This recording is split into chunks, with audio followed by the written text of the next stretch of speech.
That's what came to my mind. And why that came to my mind. I remember a particular past governor of this state, now late.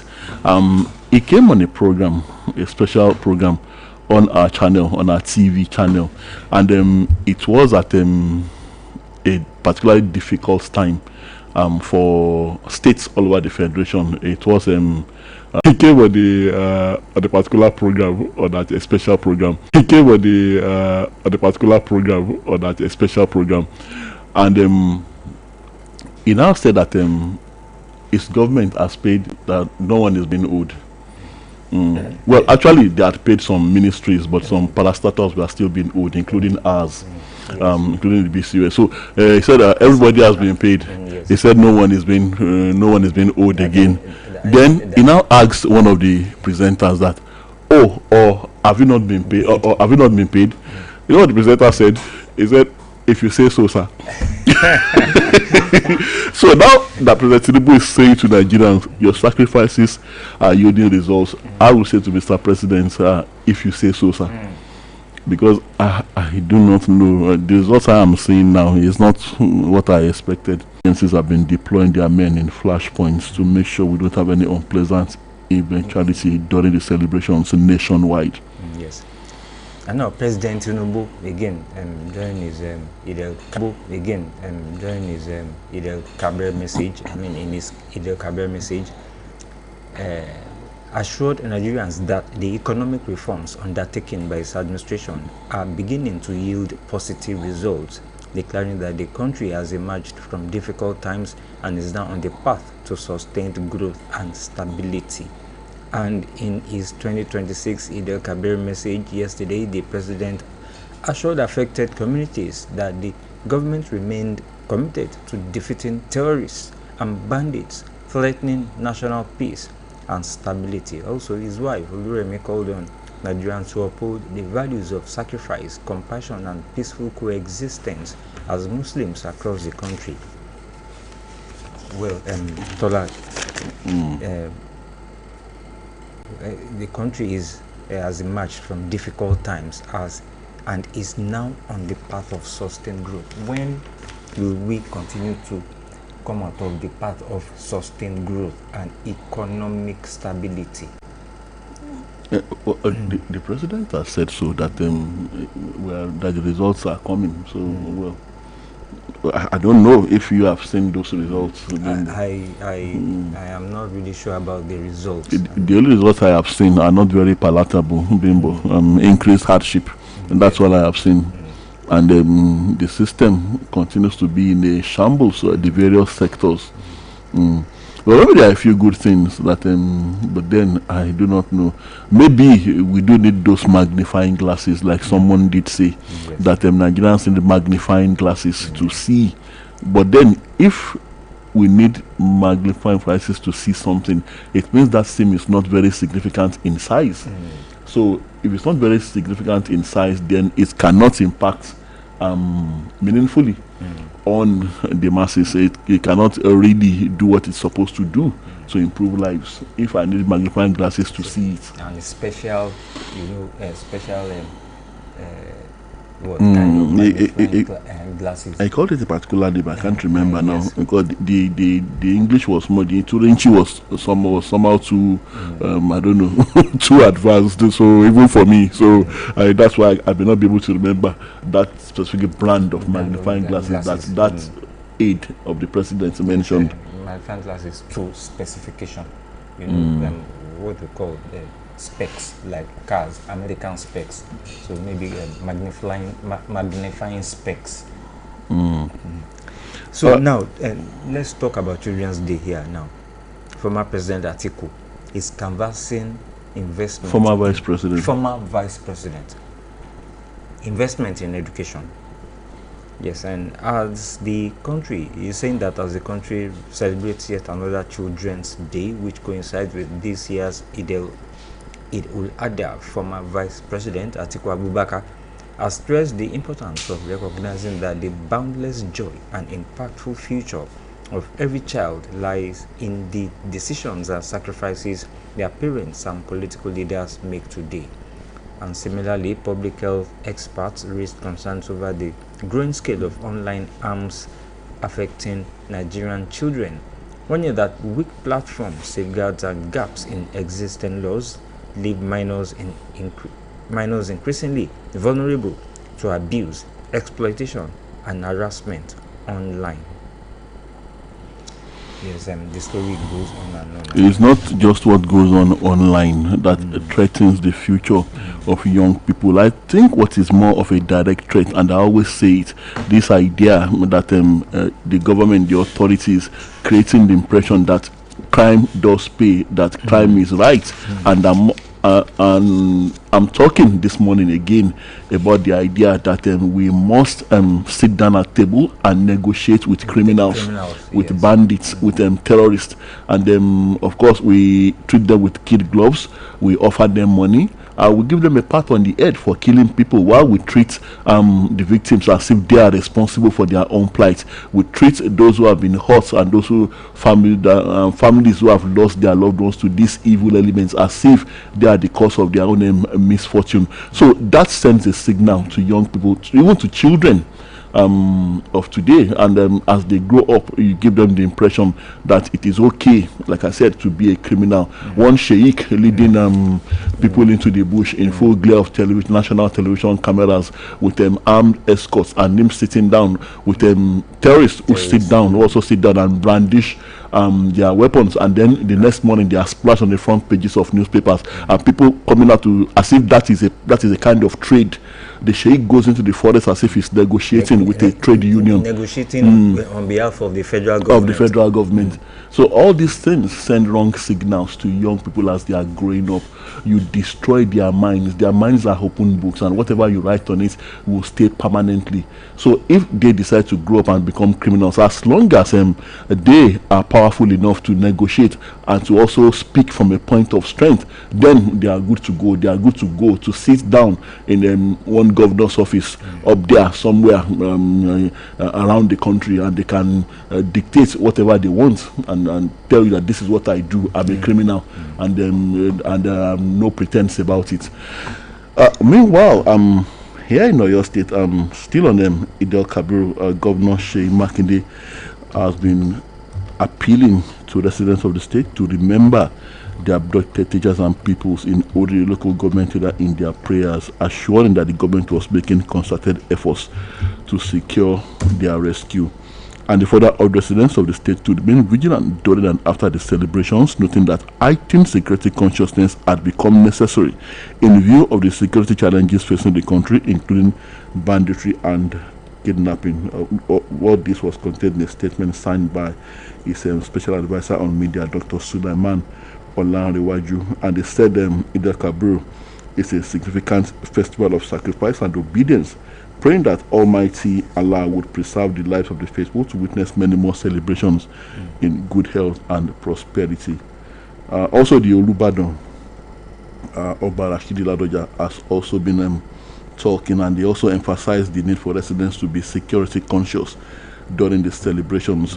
In a message by his media aide Adiola Oloko, he said the advice becomes imperative due to the prevailing security situation in the country, and he said watching one's back entails being security conscious of one's environment at all times while celebrating the exemplary life of the Holy Prophet Ibrahim. That's from the Olubadan of Ibadan and Kabiyesi Oba Rashidi Adewolu Ladoja. Well, watching one's back. Yes, a good one. And that means also, if you suspect anything, just inform the security agencies. If you see a strange movement, inform the security agencies. Yes, and I'm sure the security agencies are up to the task. Just inform them. Might be the police. If you are, privy to the army, fine. Amotekun, civil defense, and other agencies, local vigilantes, just inform. In the meantime, the defense headquarters is lending a hand into the hostage situation in Oyo State, the Orire hostage situation. It says here, Oyo kidnapping, DHQ as defense headquarters deploys troops, surveillance access to track perpetrators.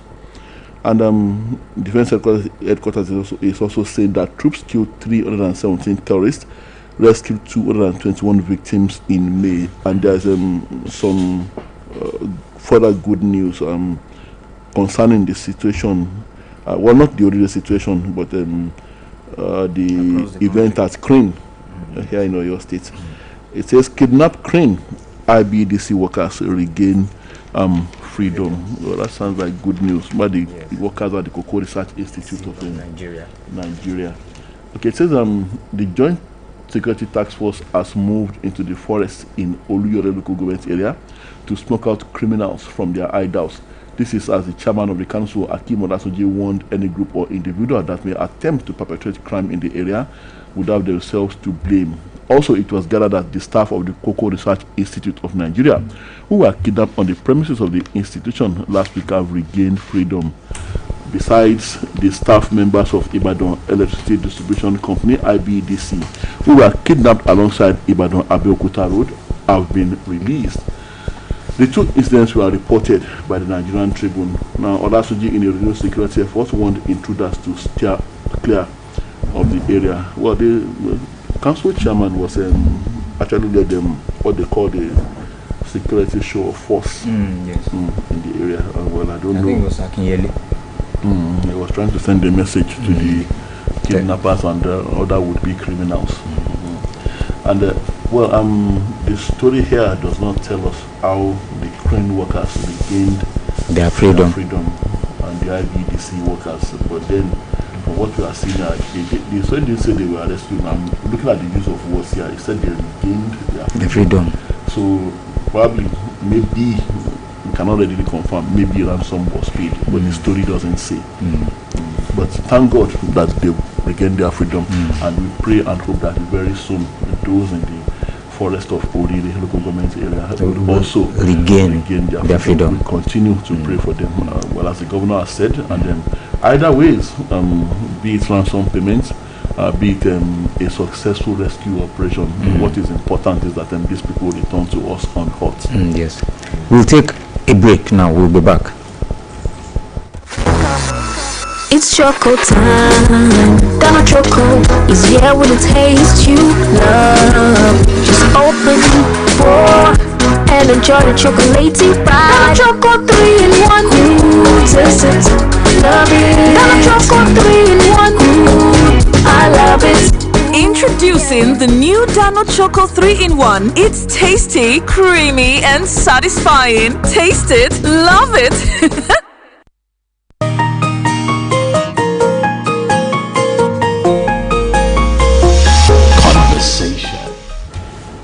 Alright, we're back, and it's still conversation on Oluyole 98.5 FM.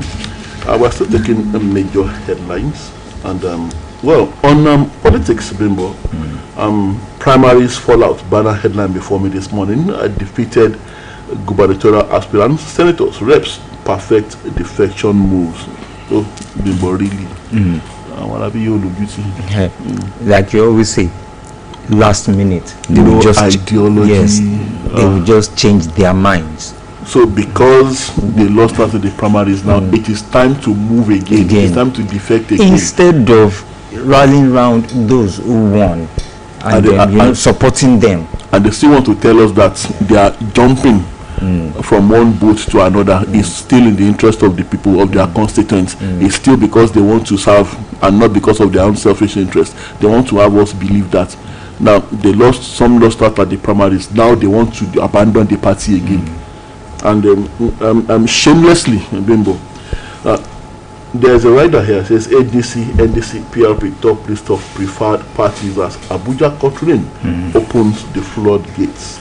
Defections hit Bauchi, Jigawa. That's how they will continue to defect. And I still have that belief that many of them will be in for very serious surprises this time around. Nigerians are wiser. They are more politically conscious. Even that part of the country where the people so gullibly do what their leaders tell them, I think things are beginning to change. But they are beginning to see through the barbariga of these selfish and greedy politicians. So, but unfortunately, they do not seem to know it. They seem to think it's all about them, and they see Nigerians as pawns on the chessboard. That's what they still think we are. But I think many of them will be in for shocks and surprises as when the elections eventually come. Despite their efforts to weaponize poverty, they think that okay, when they roll out the rice and the Ororo and all that, that then they'll get people to vote for them. But I want to believe my thoughts here that many of them will be in for shocks and surprises. It says the ruling of the Federal High Court in Abuja last week, which set aside parts of the electoral timetable set by the Independent National Electoral Commission (INEC), appears to have opened the floodgates of defection for some defeated governorship aspirants of the ruling All Progressive Congress (APC), as well as some defected senators and members of the House of Representatives. Investigations by correspondents indicated that many of the defeated governorship aspirants of the APC were already perfecting plans to defect to other political parties, with sources declaring that the African Democratic Congress (ADC) and the National Democratic Congress (NDC), the People's Redemption Party (PRP), fusion amongst them and amongst the electorate. So eventually, I see a scenario where the electorate understands only one thing, maybe due to the confusion, aside from lack of maybe enough campaign or voter awareness, the fact that the confusion sold by these turncoats themselves. So people will end up being conversant with just APC and PDP. So we see people that want to vote for a particular candidate, maybe who has gone to the ADC or APM or whatever now, and then they will that candidate who is more conversant, who is more known with the PDP. So you will see members of the electorate going to vote from print for the PDP, thinking they are still voting for that particular candidate who has gone to the ADC or who has gone to the APM or who has gone to the who has gone to the NDC. So how do you the PDP? Do you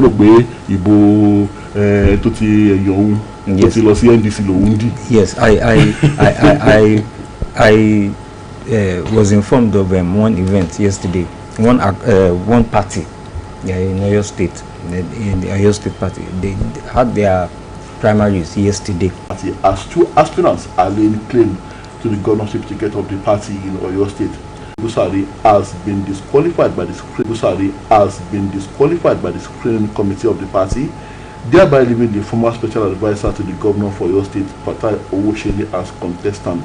But Owosheni earlier announced his withdrawal from the contest, citing alleged plans to deploy violence and infiltrate the party structure by certain forces in the state. Well, as a top security expert, I wonder why he should withdraw on account of that. But meanwhile, according to the sources, Owosheni informed the party's national chairman on Monday of his decision not to participate in the primaries, despite several attempts to persuade him otherwise. Now, to that which faulted the emergence of Oluyole and Zats, it says, well, Busari, according to a results sheet in circulation, polled 29,227 votes. That is the side that is insisting that there was a primary. It's saying that Busari polled 29,227 votes to beat Amzat to second position with 18,071 votes, while Fatai Owosheni, who had earlier announced his withdrawal from the race, scored 11,922 votes. So how can someone who has withdrawn from the race still how can votes still be recorded for that person? Now, this development has caused confusion among the membership of the party in the state. Some members who prefer the condition of anonymity blame the leadership of the party for allowing the situation to degenerate, which they believe might affect the chances of the party in 2027. Well, I believe the mist will be cleared in the days ahead, and we'll know who exactly is the governorship candidate of the Accord Party in Oyo State. Now, this one says, well, INEC disowns political parties' membership figures. That is, the Independent National Electoral Commission has disowned membership figures of political parties released by the national chairman of the All Progressives Congress (APC), Nentawe Yilwatda. INEC said the data did not emanate from the commission. The chief press secretary to the INEC chairman, Dayo Uketola, stated this yesterday while reacting to figures attributed to the APC chairman during an interview with a private TV station, that is Arise TV. And he explained some things. He said in a message that during that interview that the APC had 12.9 million verified registered members, while the People's Democratic Party (PDP) had 2.4 million members, the African Democratic Congress (ADC) 1.6 million, the Labour Party (LP) 1.3 million, and the National Democratic Coalition (NDC) 700,000 members. So I think that was what part of the fallout of what happened during the APC governorship primaries then, when it was earlier, dished out that Sharafaddin Ali had 500,000 candidate, that is the Africa Action Congress. And lone contender Honor, declared winner of PDP presidential primary. I'll serve with fear of God and justice, says Honor. And so like INWC holds own primary tomorrow. So there are again separate different primaries, presidential primaries for the PDP now. And Benga Hashim declares for presidency under accord. Well, Tola, you remember Maman, the former EFCC, the former Minister of Power. Saleh Maman. Yes, you're talking about the, the problem he had during the, I think, the sentence, 75 years. 5 years. Yes, and well, he was transferred to the Nigeria Correctional Center, Kuje, Abuja, following an order of the Federal High Court in Abuja directing the commencement of his 75-year prison sentence. Am I sure that he will really, finish that 75 years? I think it will be concurrent. Whichever way, if you consider his age now, what time he's going to spend in prison, I don't know. And I'm also wondering how come he was not able to strike a plea bargaining as some of them often do. Yes. And the sentence starts to run from today. It looks as if some people are, well, aside from the fact that he was found guilty, it looks like if some people are actually determined to do him in. And he also informed that he told the court that his absence during earlier proceedings was due to ill health. But there was no way he could have communicated that to the court through his lawyers. It was not just that he was in court, he was eventually found. He was found in hiding. He was fished out from hiding. I was still on the power sector. It says there, federal government cancels $717.7 million World Bank power intervention loan. Why did they do that? Yes, I heard that yesterday and I saw the story. The federal government has cancelled the remaining